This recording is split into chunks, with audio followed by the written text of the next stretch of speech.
ഏറെ പ്രാർത്ഥനാ നിർഭരമായിട്ടുള്ള ഒരു അന്തരീക്ഷത്തിൽ അഭിവന്ദ്യ ജേക്കബ് തൂങ്കുഴി പിതാവിനെ അനുസ്മരിക്കുന്ന ഈ മഹനീയമായിട്ടുള്ള ചടങ്ങിൽ പ്രാർത്ഥനയോടുകൂടിയാണ് നമ്മളെല്ലാവരും പങ്കെടുക്കുന്നതും സംസാരിക്കുന്നതും.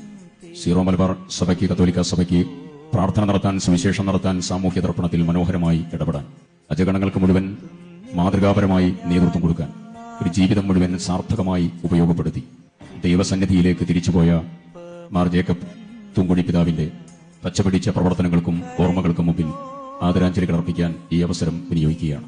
കർഷക കുടിയേറ്റ മേഖലയിൽ ജോസ് പെരുന്നേടം പിതാവ് ഇവിടെ സൂചിപ്പിച്ചതുപോലെ അഭിമന്യ പിതാവിന്റെ സ്ഥാനലബ്ധി മുതൽ ഈ നാട്ടിൽ നടത്തിയതായിരിക്കുന്ന വലിയ കഠിനാധ്വാനം സ്വാഭാവികമായി മലയോര കർഷക ജനതയുടെ, ആദിവാസി ഗോത്ര സമൂഹത്തിന്റെ, കർഷക സമൂഹത്തിന്റെ വൈവിധ്യമുള്ളതായിരിക്കുന്ന പ്രശ്നങ്ങൾ നിലനിൽക്കുന്ന ഒരിടത്തേക്ക്, വികസന രാഹിത്യത്തിന്റെ വലിയ മേഖലയുള്ള ഒരിടത്തേക്ക് ഒരു വലിയ ധർമ്മം, കർമ്മം നിർവഹിക്കാൻ നിയോഗിക്കപ്പെട്ടു.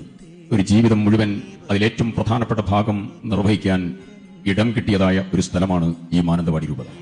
അഭിമന്യ പിതാവിന്റെ 26 വയസ്സുള്ളപ്പോ റോമിൽ പുരോഹിതനായി അഭിഷിക്തനായിട്ടുള്ള ആ കാലഘട്ടം മുതൽ കാനൻ നിയമത്തിൽ ഡോക്ടറേറ്റും ഇംഗ്ലീഷ് സാഹിത്യത്തിൽ ബിരുദാനന്തര ബിരുദമടക്കം കരസ്ഥമാക്കി. ഒരു ജനതയെ നയിക്കാൻ ആത്മീയവും ബൗദ്ധികവുമായിട്ടുള്ള ഏതെല്ലാം തലം തനിക്കുണ്ടാവണമോ അത് മുഴുവൻ സ്വാംശീകരിക്കാനും സ്വായത്തമാക്കാനും കഴിഞ്ഞതിന് ശേഷമാണ് ആ വലിയ പ്രഭാവലയം ആദർശശുദ്ധിയോടുകൂടി നമുക്കൊക്കെ നേതൃത്വം കൊടുത്തത്. അദ്ദേഹത്തിന്റെ മാനന്തവാടി രൂപതയ്ക്ക് നേതൃത്വം കൊടുക്കുമ്പോൾ മനോഹരമായിട്ടുള്ള എപ്പിസ്കോപ്പൽ മുദ്രാവാക്യം, ക്രിസ്തു നിങ്ങളിൽ രൂപപ്പെടുന്നതുവരെ എന്നുള്ള മഹത്തായ മുദ്രാവാക്യം, അതൊരു വലിയ പ്രതലം സൃഷ്ടിക്കലായിരുന്നു.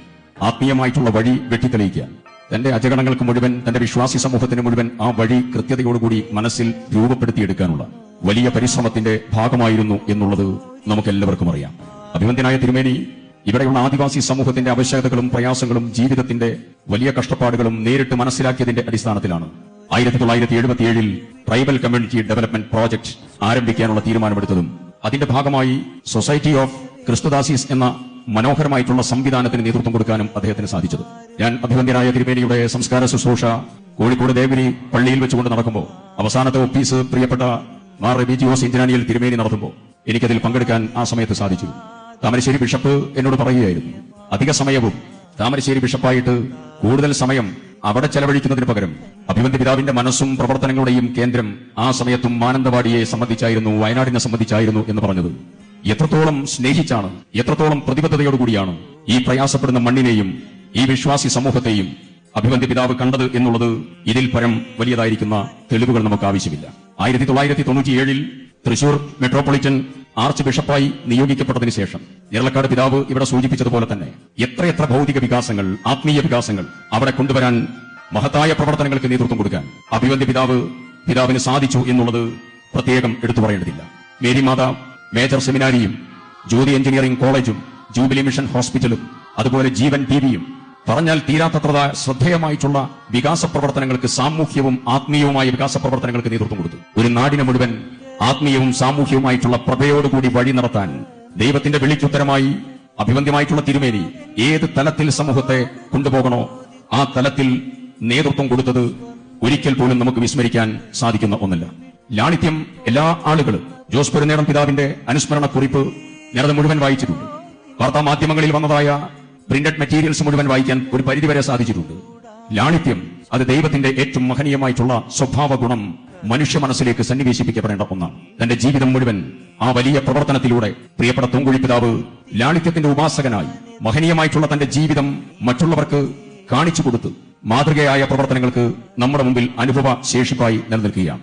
2025 സെപ്റ്റംബർ മാസം 17-ാം തീയതി 94-ാമത്തെ വയസ്സിൽ അദ്ദേഹം നമ്മെ വിട്ടുപോവുകയുണ്ടായി. തീർച്ചയായും യേശുദേവൻ പറഞ്ഞതുപോലെ പിന്നോട്ടുള്ളതായിരിക്കുന്ന നോട്ടം മാത്രമല്ല, മുന്നോട്ടുള്ളതായിരിക്കുന്ന യാത്രയ്ക്ക് തൂങ്കുഴി പിതാവ് വെട്ടിത്തന്നതായ, ഇട്ടേച്ചു തന്നതായിരിക്കുന്ന പാതകൾ നമുക്ക് ആത്മനിർഭരമായിട്ടുള്ള കരുത്താകുന്നു എന്നതാണ് ഏറ്റവും പ്രധാനപ്പെട്ടതായിരിക്കുന്ന കാര്യം.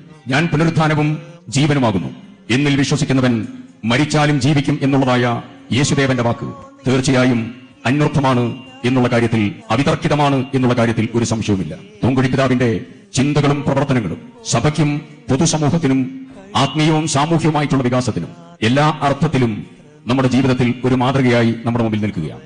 ഒന്നൊരു പ്രതലത്തിലൂടെ നോക്കിയാൽ അപ്പുറത്തേക്ക് ഒരു ചെറിയ വിള്ളൽ പോലുമില്ലാതെ ഈ സമൂഹത്തെ നെയ്തെടുക്കാൻ സാധിച്ച ഒരു നെയ്ത്തുകാരനെ പോലെ സമൂഹത്തിൽ പ്രശോഭിച്ചതായിരിക്കുന്ന പ്രിയപ്പെട്ട ജേക്കബ് തൂങ്കുഴി പിതാവിന്റെ പച്ചപിടിച്ചതായിരിക്കുന്ന ഓർമ്മകൾക്ക് മുമ്പിൽ ആദരാഞ്ജലികൾ അർപ്പിക്കുന്നു. അദ്ദേഹത്തിന്റെ ആത്മാവിന് നിത്യശാന്തി നേരുന്നു. വിശ്വാസത്തിൽ നടന്നും ദയയോടുകൂടി ജീവിച്ചും അജഗണങ്ങളെ ആത്മീയ ശുശ്രൂഷകൾ നൽകി ആത്മനിർഭരമായി അവരെ നയിച്ചും ലാളിത്യം ജീവിതത്തിന്റെ ഉപാസനയായി സ്വീകരിച്ചും പൊതുസമൂഹത്തിൽ അത്ഭുതങ്ങൾ സൃഷ്ടിച്ചതായിരിക്കുന്ന ആ വലിയ പിതാവിന്റെ ഓർമ്മകൾക്ക് മുമ്പിൽ ആദരാഞ്ജലികൾ അർപ്പിക്കുന്നു.